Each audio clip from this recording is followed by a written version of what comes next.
ગુર્જર ક્ષત્રિય કડિયા સમાજ જૂનાગઢ શ્યામવાડી સત્તાધાર મહંત પૂજ્ય શ્રી શ્યામજી બાપુની 43મી પુણ્યતિથિની ઉજવણી કરવામાં આવેલ।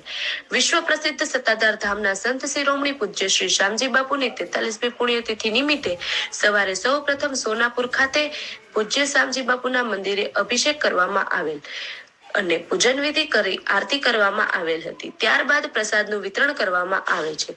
ત્યારબાદ શ્યામવાડી ખાતે શ્યામજી બાપુના મંદિરે બહોળી સંખ્યામાં હાજર રહેલા ભાવિકજનો દ્વારા મહાઆરતી કરવામાં આવેલ છે। આ મહાઆરતીમાં શ્રી ગુર્જર ક્ષત્રિય સમાજના ટ્રસ્ટીઓ, હોદ્દેદારો, જ્ઞાતિ અગ્રણીઓ, વિભાગીય પ્રમુખશ્રીઓ, શ્યામ મહિલા મંડળના બહેનો તેમજ મોટી સંખ્યામાં ભાવિક જ્ઞાતિજનો દ્વારા કરવામાં આવે। સોનાપુર શ્યામજી બાપુના મંદિરે તેમજ શ્યામવાડી ખાતે શ્યામજી બાપુના મંદિરે મોટી સંખ્યામાં ઉપસ્થિત રહી શ્રી શ્યામજી બાપુની 43મી પુણ્યતિથિની ઉજવણી કરવામાં આવે।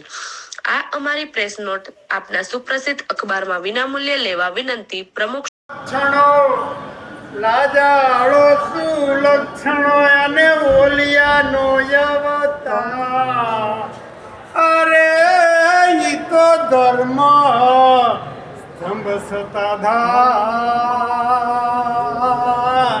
એ ઈ સિદ્ધ તપસ્વી શામજી। બોલો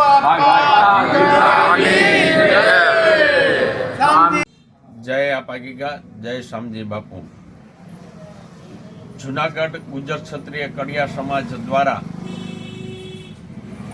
પ્રમુખ શ્રી વિવેકભાઈ ગોહેલના માર્ગદર્શન મુજબ શ્યામજી બાપુની સંત શિરોમણી પૂજ્ય શ્રી સત્તાધાર મહંત શ્રી શ્યામજી બાપુની 43મી પુણ્યતિથિ નિમિત્તે અમારા આસ્થાનું કેન્દ્ર એવા શ્યામજી બાપુનો સોનાપુર ખાતે જે મંદિર આવેલ છે ત્યાં સવારમાં વહેલી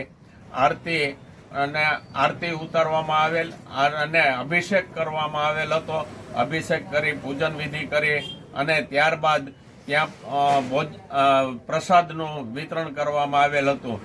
ત્યાંના કાર્યક્રમ પૂર્ણ થયા પછી શ્યામવાડી દાતા રોડ ખાતે ગુર્જર ક્ષત્રિય કડિયા સમાજની જે વાડી છે ત્યાં આગળ શ્યામજી બાપુનું મંદિર અને ત્યાં પણ બહોળી સંખ્યામાં જ્ઞાતિજનો અને અન્ય હાજરીમાં એક મહાઆરતીનું આયોજન કરવામાં આવેલ, જેમાં વિશાળ સંખ્યાની અંદર જ્ઞાતિના અગ્રણીઓ, ગુર્જર ક્ષત્રિય કડિયા સમાજના ટ્રસ્ટીઓ, આગેવાનશ્રીઓ તેમજ શ્યામ મહિલા મંડળના હોદ્દેદારો અને સભ્યશ્રીઓ તેમજ